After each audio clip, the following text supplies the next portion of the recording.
আজকের লেকচার হচ্ছে physics first পেপারের সেকেন্ড চ্যাপ্টার ভেক্টর। তো ভেক্টর চ্যাপ্টারে প্রথমেই আমরা জানব কোয়ান্টিটিস দুই রকম, একটা হচ্ছে ভেক্টর কোয়ান্টিটি আর একটা হচ্ছে স্কেলার কোয়ান্টিটি।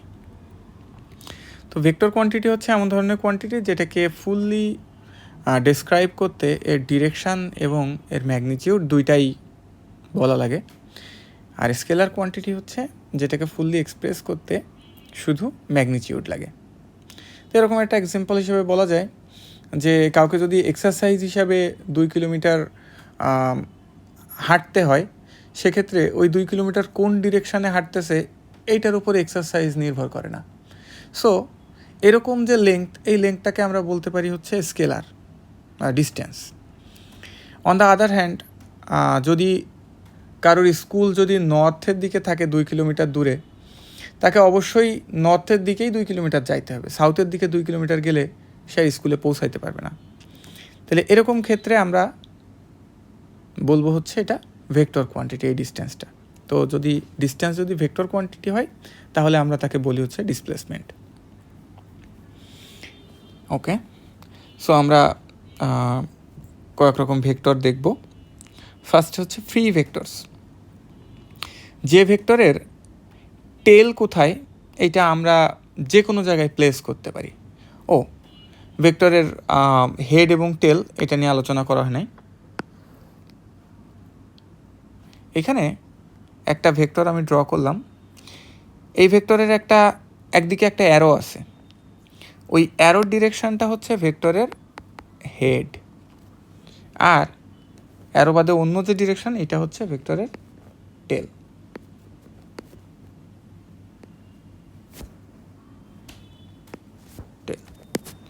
ওকে,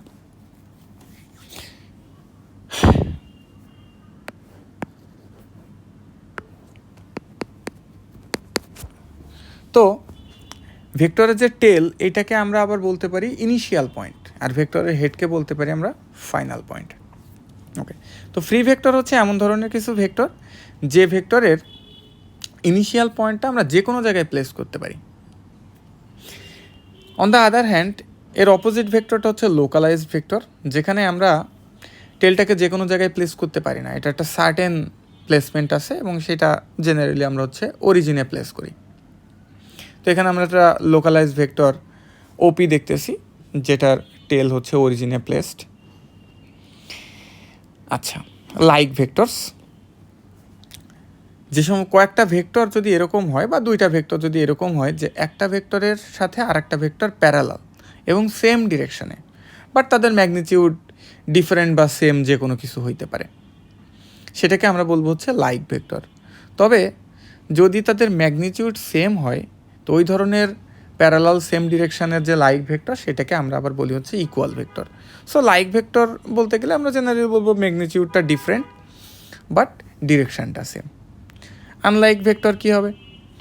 এখানে ম্যাগনিটিউডটা ডিফারেন্ট, ডিরেকশানটাও এটা সেমও না, এটা হচ্ছে অপোজিট।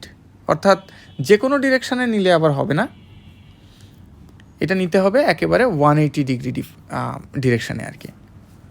সো যদি দুইটা ভেক্টর এমন হয় যে একটা ভেক্টর এবং আর একটা ভেক্টরের কমপ্লিটলি অপোজিট ডিরেকশানে যাচ্ছে, তাদের ম্যাগনিটিউড হচ্ছে ডিফারেন্ট বা সেম, তাহলে আমরা বলবো তাকে আনলাইক ভেক্টর। কিন্তু এই আনলাইক ভেক্টরেরই আবার যদি ম্যাগনিটিউড দেখা যায় যে সেম হয়ে যায়, তাহলে আমরা তাকে আবার বলি হচ্ছে নেগেটিভ ভেক্টর। ওকে, দেন হচ্ছে ইকুয়াল ভেক্টর। তাইলে আমরা আগেই লাইক ভেক্টর পড়ার সময় বলছিলাম যে দুইটা ভেক্টরের যদি তাদের ডিরেকশান সেম হয় এবং তাদের ম্যাগনিটিউডও যদি সেম হয়, সেক্ষেত্রে আমরা তাকে বলি হচ্ছে ইকুয়াল ভেক্টর। এখানে এ এবং বি দেখা যাচ্ছে যে এ এবং বি এরা হচ্ছে ইকুয়াল ভেক্টর। আচ্ছা, নেক্সট হচ্ছে নেগেটিভ ভেক্টর। দুইটা ভেক্টরের যদি ডিরেকশান অপোজিট হয় এবং তাদের ম্যাগনিটিউড যদি সেম হয়, ইন দ্যাট কেস আমরা সেই দুটা ভেক্টরকে বলি হচ্ছে নেগেটিভ ভেক্টর। কোলিনিয়ার ভেক্টর, তো ডিরেকশান সেম দিকেও হইতে পারে, অপোজিট ডিরেকশানও হইতে পারে, বাট এটা যদি একটা লাইনের উপরে থাকে, then the vectors are called collinear vector.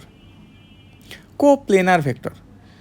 কয়েকটা ভেক্টরকে যদি সেম একটা প্লেনের উপরে রাখা যায়, যেমন আমরা খাতায় যে ভেক্টরগুলো আঁকি, যে 3টা ভেক্টর এখানে আমরা আঁকছি, এই 3টা ভেক্টরে যে ড্র করছি 3টাই হচ্ছে আমার একটা পেজের উপরে ড্র করছি, তার মানে এই 3টা হচ্ছে কোপ্লেনার ভেক্টর।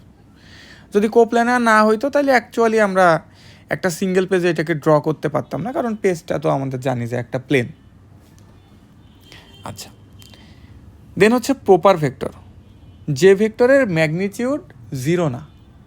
এখন ভেক্টরের ম্যাগনিটিউড 0 হইলে কি হয়? আর ম্যাগনিটিউড 0 হইলে সেটার ডিরেকশানটা আসলে আর কোনো মিনিং দেয় না। আমি বললাম যে নর্থের দিকে সে কতটুকু গেছে, একটুও যায় নাই, 0 গেছে। তাইলে যদি কোনো ডিরেকশান আসলে 0 যায়, তাহলে ওই ডিরেকশানটাও কিন্তু আর থাকে না, তো এটা আর ভেক্টরও থাকে না। সো প্রপার ভেক্টর হইতে গেলে অবশ্যই তার ডিরেকশান এবং ম্যাগনিটিউড দুইটাই থাকতে হবে। দেন হচ্ছে নাল ভেক্টর, যদি একটা ভেক্টরের ম্যাগনিটিউড 0 হয়ে যায়, সেক্ষেত্রে আমরা ভেক্টরকে বলি হচ্ছে নাল ভেক্টর, এবং এটাকে এইভাবেও অনেক সময় লেখা হয় যে 0-র উপরে একটা ভেক্টর সাইন দিয়ে। ইউনিট ভেক্টর, কোনো ভেক্টরকে যদি তার ম্যাগনিটিউড দিয়ে ডিভাইড করা হয়, সেক্ষেত্রে আমরা পাই হচ্ছে ইউনিট ভেক্টর। তো কোনো একটা ভেক্টরে প্রপারলি আমরা যদি একটা প্রপার ভেক্টর দেখি, এ একটা ভেক্টর, এটা হচ্ছে a x i plus a y j plus a z k. তো এটার ম্যাগনিটিউড কী হবে? ম্যাগনিটিউড এভাবে আমরা মডুলাস দিয়ে দেখাই, √/এ x square plus a y square plus a z square. তাহলে আমরা যদি হচ্ছে এ ভেক্টরকে তার ম্যাগনিটিউড দিয়ে ডিভাইড করি, সেক্ষেত্রে আমরা আর একটা ভেক্টর পাই, কারণ আমরা জানি যে ম্যাগনিটিউড হচ্ছে একটা স্কেলার কোয়ান্টিটি।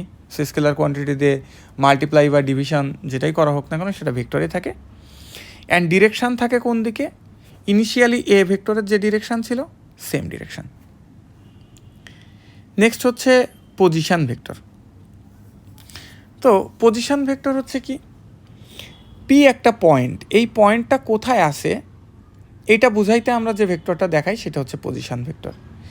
এখন কথা হচ্ছে যে অবশ্যই কোনো কিছুর পজিশান বলতে গেলে কার রেসপেক্টে এইটা বলতে হবে। যেমন আমরা যদি বলি যে সাপোজ আমার যে বাইকটা, এটা হচ্ছে 6th ফ্লোর নিচে আছে, তার মানে এইখান থেকে আমার মোটামুটি 20 মিটার নিচে আছে, এটা আমি চিন্তা করি।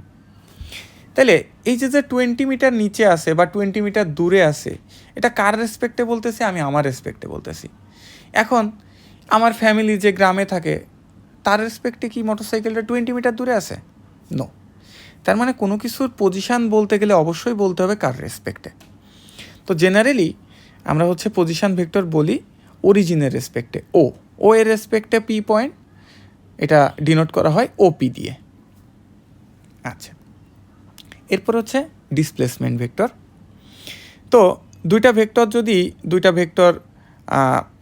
যদি এরকম হয় যে অরিজিন না, অন্য একটা পয়েন্টের রেসপেক্টে একটা ভেক্টর অন্য জায়গায় মুভ করলো, সেই ক্ষেত্রে হয়ে যাচ্ছে ডিসপ্লেসমেন্ট ভেক্টর। তো ডিসপ্লেসমেন্ট ভেক্টরকে আমরা দেখাই কিভাবে? ইনিশিয়াল পয়েন্টের যে পজিশান ভেক্টর, এটা হচ্ছে এখানে ধরি যে একটা ভেক্টর এ পয়েন্ট থেকে বি পয়েন্টে মুভ করছে। তো এ পয়েন্ট থেকে যখন বি পয়েন্টে মুভ করছে, এ পয়েন্টের পজিশান ভেক্টরটা কি? ও এ। বি পয়েন্টের পজিশান ভেক্টর ও বি। তাইলে এ থেকে বি এর ডিসপ্লেসমেন্ট ভেক্টর হবে হচ্ছে লাস্ট পয়েন্টের position vector O B minus এর ইনিশিয়াল পয়েন্টের position vector O A, equal to হচ্ছে এর ডিসপ্লেসমেন্ট ভেক্টর এ বি। আচ্ছা, দেন হচ্ছে রিসিপ্রোকাল ভেক্টর। তো সাপোজ একটা ভেক্টর এ, যার ভেক্টর কোয়ান্টিটি হচ্ছে 7i, এটা যদি রিসিপ্রোকাল ভেক্টর বি হয়, তাহলে বি ইকুয়াল টু যেটা হবে সেটা হচ্ছে 1/7, এবং ডিরেকশান কিন্তু সেমই হবে, রিসিপ্রোকাল ভেক্টরের ডিরেকশান সেমই হয় 1/7i। তাহলে জাস্ট এর যে ম্যাগনিটিউড, এই ম্যাগনিটিউডের রিসিপ্রোকাল নেওয়া হয়।